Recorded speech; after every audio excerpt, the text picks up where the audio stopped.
Magandang araw mga ka-horror at welcome back nga po palang muli sa aking channel. Nandito na naman nga pala tayo sa bagong episode ng Kwentong Agimat at Anting-Anting. Sa loob nga ng mahabang panahon mga ka-horror ay palaging may tanong na bumabalik.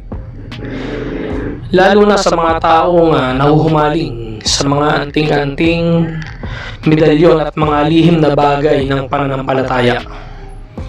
Pero bakit nga ba tila hindi kinikilala ng simbahan ang mga medalyon? Actually, para sa ilan, ito ay tanda ng proteksyon. Para naman sa iba, ito ay simbolo ng kapangyarihan. Ngunit sa mata ng simbahan ay may mas malalim na dahilan kung bakit may distansya, pag-iingat at minsan ay mayroong pagtutol sa ilang uri ng medalyon. Actually, hindi naman lahat. Pero upang maunawaan natin ito mga ka-horror ay kailangan nating silipin hindi lamang ang bagay, kundi ang paniniwalang nakapaloob dito sa mga medalyon. Sa turo nga ng simbahan mga ka-horror ay malinaw na ang kapangyarihan ay nagmumula lamang sa Diyos. Hindi ito maaaring ikulong sa metal, bato, ukit o anumang pisikal na bagay.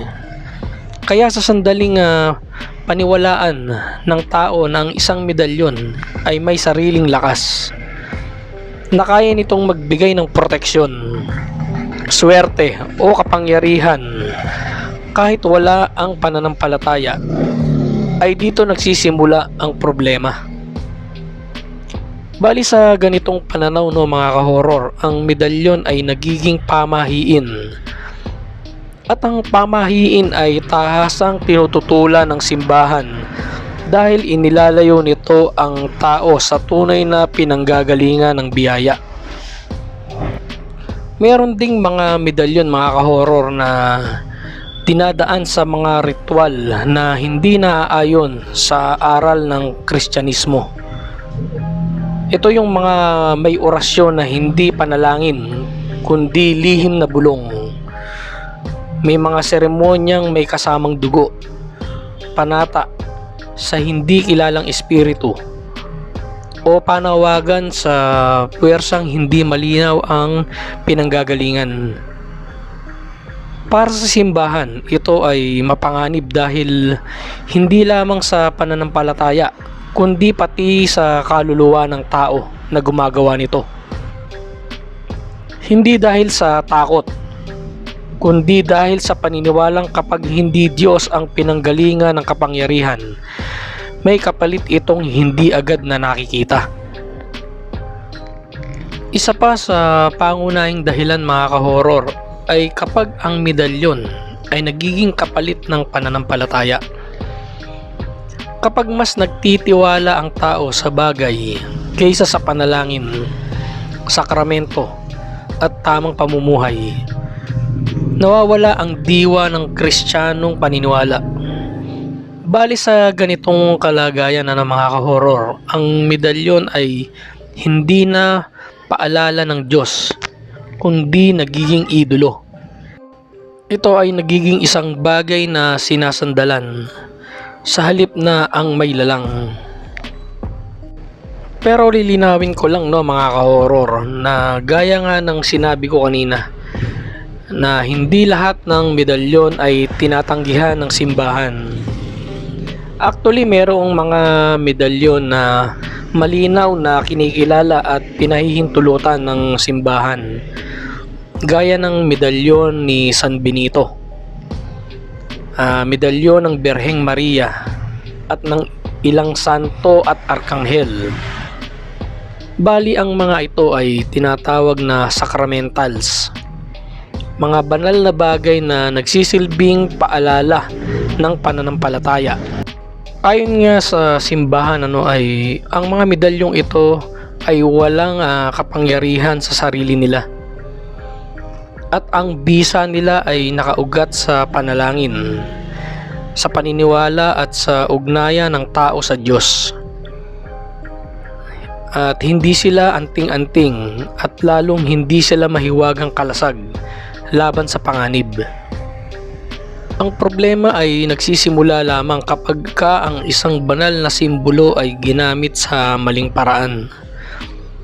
Kumbaga ito ay ginagawang panangga sa bala, panakot sa kapwa o pananggalang sa masamang gawain.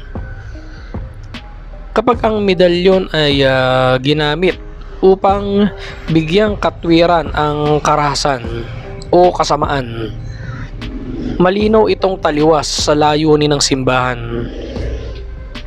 Kaya't sa halip na kilalanin, mas pinipili ng simbahan na magbigay ng babala.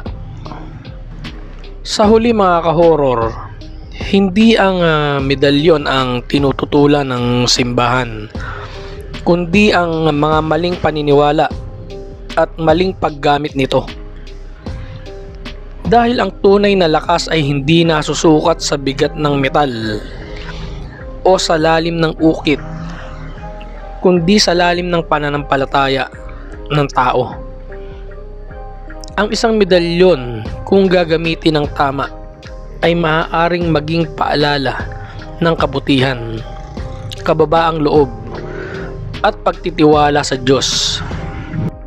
Ngunit kapag ito ay ginamit bilang pinagmumula ng kapangyarihan, nagiging hadlang ito sa tunay na espiritual na paglago. Sa pagitan ng pananampalataya at pamahiin, manipis lamang ang linya. Ang simbahan ay patuloy na nagpapaalala. Ang Diyos ay hindi nakakulong sa anumang bagay. Ang medalyon ay maaaring isuot, hawakan at igalang, ngunit hindi kailanman dapat sambahin o pagkunan ng kapangyarihan. Sapagkat sa oras na mas maniwala tayo sa bagay kaysa sa Diyos, ay doon natin unti-unting nawawala ang liwanag ng tunay na pananampalataya. Hanggang dito na lang mga ka-horror, at samahan niyo akong muli sa mga susunod ko pang mga kwento patungkol sa mga agimat at anting-anting. Maraming salamat po.